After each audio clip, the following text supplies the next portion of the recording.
Emakhosini umhlambululi isigodla amanzi nentaba. Sibheke ngqo emsamo la amacala ethu acala khona la sivundlulula umsamo, kodwa indaba ayikho lapho. Ngize ngomlayizo kodwa ngicela ukundlulisa lo mayelana namaphela. Amaphela yinkinga, not yonke into izawulungiswa ngomkhuleko, ngeyiwasho ngemithi, not yonke into. Kunama-basic rules like cleanliness is next to godliness. So into very important ukuthi uwazi ukuthi iphela acala ayi-2 abe yi-10 abe yi-4 noma kube icale libe yi-1 libe pregnant lizale about 40 something la isese ku-easy stage to kill lawo maphela. Ukuze namhlanje sekufuneka ama-fumigation ukuthi sewamaningi awacali amaningi, asike sizibhekeni sizithintitheni. Into yamaphela, iphela akusinto enhle uma ucabanga ukuthi into enhle.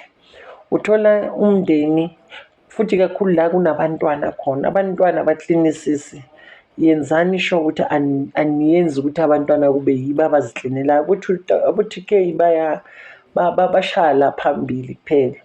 So iphela akusiyona into ekufanele ukuthi uma uyibona uyindlule, kwamele uyibulale uhafule nale mimoya yeyichithwe nifakwe yona, imimoya yey'nhlupheko. Ma ngibona iphela ngingumhlambululi, ngoba amaphela ngisho nanoma ngifaka umuntu emsebenzini livele iphela ekhandleleni, kuvele kwa iy'mpukane. Ungazijabuleli lezo zinto, ungajabuleli ukuthi iy'mpukane ziyahamba la ekhaya, amaphela ayahamba. Angeke silaphe yonke into. Basic rule, make sure ukuthi iphela ulidluli uma ulibona lilodwa, ngoba mhlazana agcwala iphela liyayiqeda imali, iphela liyayiceda nje impilo yomuntu. Iyamosha ama-appliances, uthole kuqhuma la. So akufaneke nje ufune ukulashwa ngento wena ongazilapha ngayo. Klinani iy'nhliziyo zenu, niklineni endlini. Ndani ibona amaphela khona, yenzani, kunama-home remedies, kunako konke, kunazo zonke. Ayingathi nanoma ngabe usenhluphekweni azingatholi ukungcola, imimoya ayinganicindezeli ngokungcola. Phansi namhlanje niphupha kabi, kungcole imizimba yenu ney'nyongo, kungcole ngisho naphansi kwemibhedo.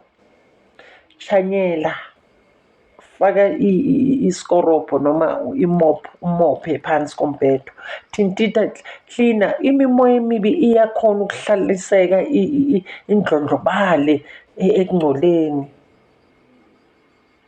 Uthole umuntu futhi ngiyabonga ngoba kwasekho amanabukeni kunalamakhimi, kodwa naku still uze ungayithandi uyijabulele.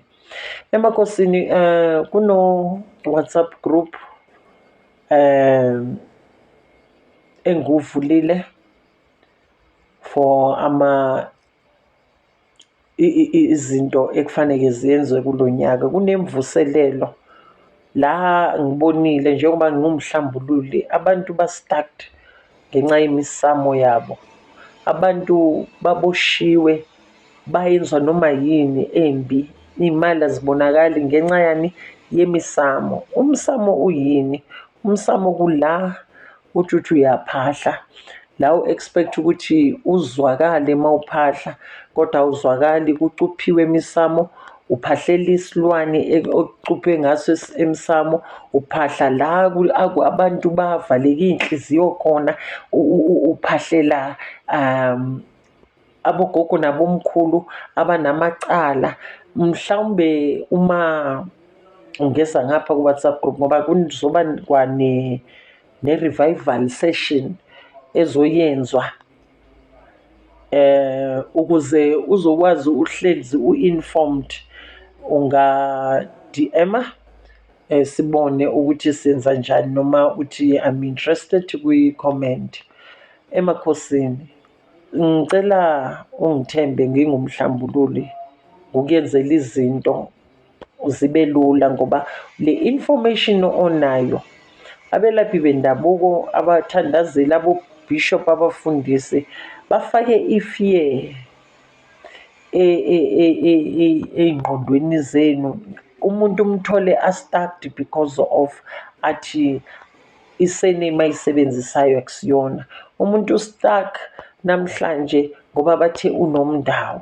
Umuntu u-stucked namhlanje ngoba kuthiwe unomdliwa. Umuntu u-stucked namhlanje ngoba kuthiwe uma angakhokhi i-tithe into zakhe ngeke zilunge. Ubhadala ukhokha i-tithe leyo iyamhluphekisa ngoba ukhipha ngeyokugcina abalisa. Sicela ukuzokuyenzela impilo ibe ngcono. Ngicele futhi uma kube kukhona abafundisi abangapha eGoli, bengicela ungi-DM, kodwa nakhona ngiyasilektha, angithathi nanoma ubani.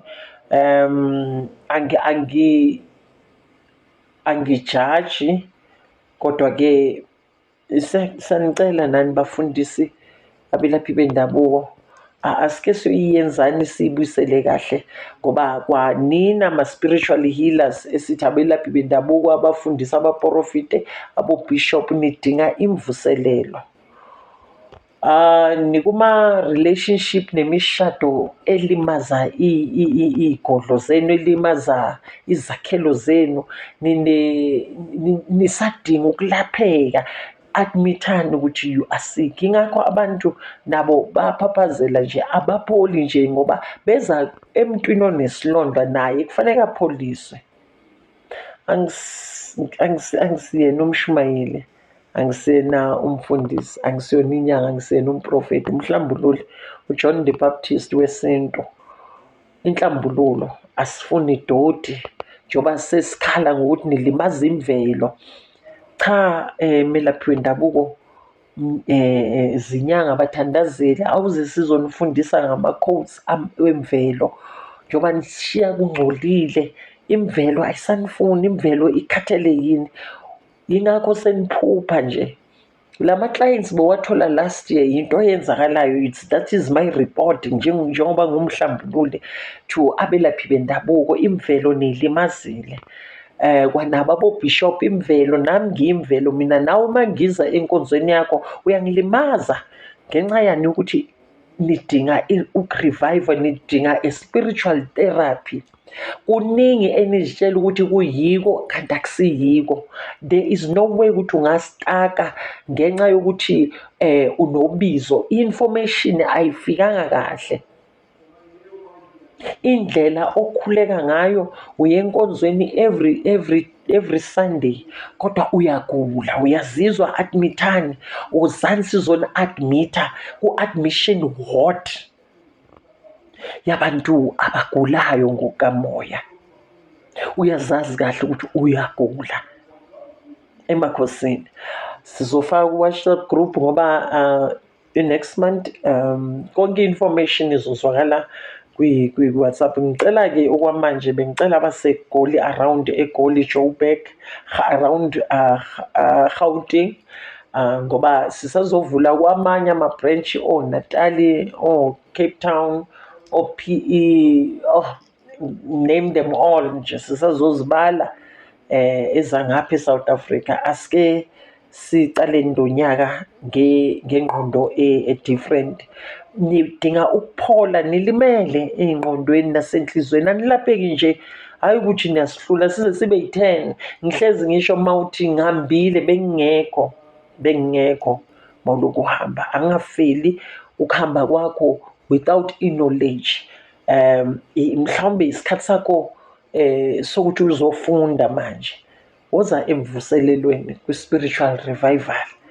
Mfundisi, nanoma ngabe bathi umkhulu kangakanani, admit ukuthi awukho right. Admit ukuthi nayo i-congregation yakho, admit abantu abeze ey'godlweni zakho ba-attract-wa ulo moya kuwe, abanakuthula, abapholi because of akupholanga wena. Emakhosini akuyokhanya.